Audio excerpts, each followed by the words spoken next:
আপনারা জানেন যে গত এপ্রিলের ২ তারিখে ট্রাম্প প্রশাসন রেসিপ্রোকাল ট্যারিফ নামে এক ট্যারিফ রেট চালু করেছে সারা পৃথিবীর জন্য। বাংলাদেশের ক্ষেত্রে ৩৭% রেসিপ্রোকাল ট্যারিফ ধরা হয়েছিল, কিন্তু এই ৩৭% রেসিপ্রোকাল ট্যারিফ বাংলাদেশের জন্য অনেক হাই, এবং ট্রাম্প প্রশাসনই এপ্রিলের ৯ তারিখে আবার এটা ৩ মাসের জন্য স্থগিত ঘোষণা করেছে।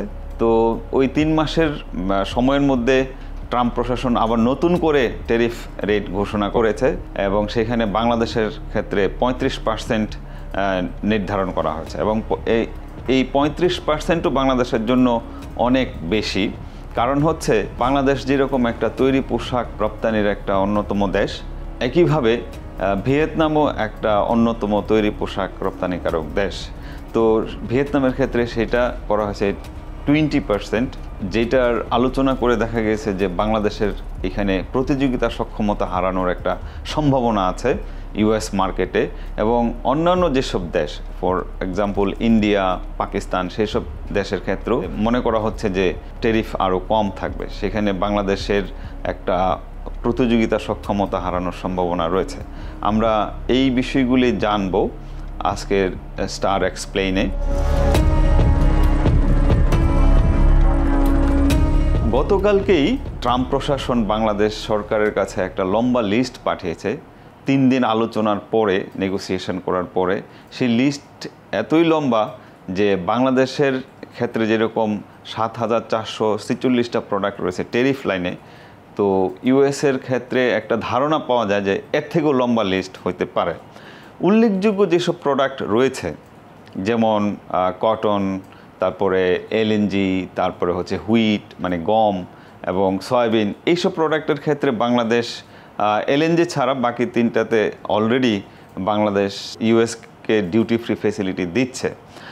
এখন ডিউটি ফ্রি ফ্যাসিলিটি যেটা চাচ্ছে ট্রাম্প প্রশাসন, তাহলে কি বাংলাদেশ সেইখানে শূন্য শুল্ক বা যে 35%-এর যেই ট্যারিফ রয়েছে সেটা কি কমানো সম্ভব? এইখানে একটা বিষয় খেয়াল রাখতে হবে যে 3 দিন বা 4 দিন যেসব নেগোসিয়েশন হয়েছে ট্রাম্প প্রশাসনের সাথে, সেইখানে যেসব প্রস্তাব করা হয়েছিল বাংলাদেশ থেকে এবং ইউএসের কাছ থেকে, এবং প্রত্যেকটা প্রস্তাবে কিন্তু পুঙ্খানুপুঙ্খভাবে আলোচনা করা হয়েছে। আলোচনা করার পরে কিন্তু ট্রাম্প প্রশাসন বাংলাদেশের কাছে গতকালকেই এই শূন্য শুল্ক চেয়ে একটা প্রস্তাব পাঠানো হয়েছে। তো শূন্য শুল্কর বিষয়ে কিন্তু শুল্ক বিষয়টা কিন্তু শুধু কমার্স মিনিস্ট্রি এটা হ্যান্ডেল করে না, এখানে একটা অন্যান্য মিনিস্ট্রিরও একটা মতামতের দরকার আছে। তো কমার্স মিনিস্ট্রি ইচ্ছা করলেই এটা শূন্য শুল্ক দিতে পারে না। এই জন্য বাণিজ্য মন্ত্রণালয় এই বিষয়ে একটা আন্তঃমন্ত্রণালয় মিটিং কল করেছে, যেটা আগামী শনিবারে হবে। সেইখানে সিদ্ধান্ত হবে এই ইউএসের যেসব প্রস্তাব দিয়েছে, যে শূন্য শুল্কর যে লিস্ট দিয়েছে সেটাতে আমরা কতটুকু ছাড় দেব। কারণ হচ্ছে বাণিজ্য মন্ত্রণালয় একা কোনো ট্যারিফ নির্ধারণ করতে পারে না, এটা আন্তঃমন্ত্রণালয়ের সিদ্ধান্তের ব্যাপার রয়েছে। যদি ধরে নেই যে বাংলাদেশ ইউএসের যেসব প্রোডাক্টের জন্য শূন্য শুল্ক চেয়েছে, অনেক প্রোডাক্ট আছে অলরেডি কিন্তু আমরা ইউএসের শূন্য শুল্ক দিচ্ছে। তো কি কি প্রোডাক্ট এর মধ্যে উল্লেখযোগ্য থাকতে পারে সেটা হচ্ছে যে, আমরা যদি বলি যে machinery, nuclear reactor, boiler, industrial machinery, electrical machinery, তারপরে এয়ারক্রাফটের parts, aircraft, optical, medical and surgery equipment, raw materials, paper, cereal, health care, scrap, iron, aluminium, এগুলো অনেক প্রোডাক্ট আছে যেগুলো ইউএসএ আমাদের কাছে শূন্য শুল্ক চেয়েছে। বাংলাদেশ যদি শূন্য শুল্ক দেয়, তাহলে কি বাংলাদেশ এই নেগোসিয়েশনে উইন করতে পারবে? বাংলাদেশের দাবি যেটা, সেটা হচ্ছে যে ভিয়েতনামের সমান অথবা এর থেকেও কম 10%, 15% শুল্ক বাংলাদেশের ক্ষেত্রে যদি ধার্য করা হয়, তাহলে সেক্ষেত্রে বাংলাদেশ লাভবান হতে পারে। এখানে একটা সম্ভাবনা আমি দেখি, সেটা হচ্ছে যে যেহেতু বাংলাদেশ আমেরিকার মার্কেটে অনেক বড় ধরনের একজন গার্মেন্ট এক্সপোর্টার, এবং বাংলাদেশ হচ্ছে আমেরিকান মার্কেটে যা প্রতি বছর যা ইম্পোর্ট করে তার 9.3% মার্কেট শেয়ার হচ্ছে বাংলাদেশের।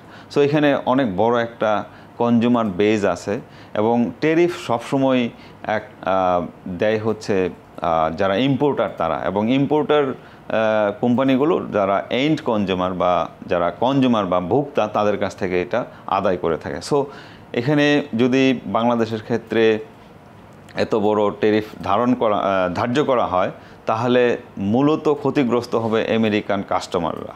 তো আমেরিকান কাস্টমাররা যদি ক্ষতিগ্রস্ত হয় তাহলে এটার একটা প্রেশার থাকে যে টেরিফ কমানোর জন্য। তো এইসব বিষয় বিবেচনা করলে এবং গতকালকে যে প্রোডাক্টের লিস্ট দিয়েছে ইউএসএ শূন্য শুল্ক চেয়ে, এইটারও একটা পজিটিভ চিন্তা ভাবনা করা যায় যে বাংলাদেশের ক্ষেত্রে হয়তো এটা কমানো একটা সম্ভাবনা থাকে।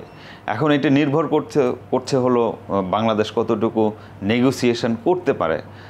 কারণ হচ্ছে যে নেগোসিয়েশন যদি করে তাহলে এই মাসের মধ্যেই করতে হবে। বাংলাদেশের সরকার আশা করছে আগস্টের 1 তারিখ থেকে নতুন যে টেরিফ নির্ধারণ করা হয়েছে সেটা কার্যকর হবে এবং এর মধ্যেই বাংলাদেশ সরকার ট্রাম্প প্রশাসনের সাথে নেগোসিয়েশন সম্পন্ন করতে পারবে। এখন কথা হচ্ছে যে যদি নেগোসিয়েশনে যদি বাংলাদেশ 35% থেকে না নামাতে পারে তাহলে কি হবে বাংলাদেশে? এইখানে একটা বড় ধরনের একটা প্রতিযোগিতার সম্মুখীন হবে। কারণ হচ্ছে ভিয়েতনাম একটা বড় সাপ্লায়ার ইউএস মার্কেটে, তো সেইখানে ভিয়েতনাম একটা বড় ধরনের সুবিধা পাবে। সিমিলারলি এটা বলা হচ্ছে যে ইন্ডিয়ার ক্ষেত্রেও 20% অথবা এর নিচে নামাতে পারে। ইন্ডিয়াও একটা বড় ধরনের সাপ্লায়ার ইউএস মার্কেটের ক্ষেত্রে, সেই ক্ষেত্রে বাংলাদেশ অনেক বড় ধরনের একটা প্রতিযোগিতা সক্ষমতা হারানোর অনেক সম্ভাবনা থাকে। তো আশা করা হচ্ছে নেগোসিয়েশনে বাংলাদেশ কিছুটা হলেও টেরিফ কমানোর সম্ভাবনা আছে। এটা নির্ভর করছে বাকি জুলাই মাসে বাংলাদেশ কিভাবে ইউএসের সাথে নেগোসিয়েশন করে।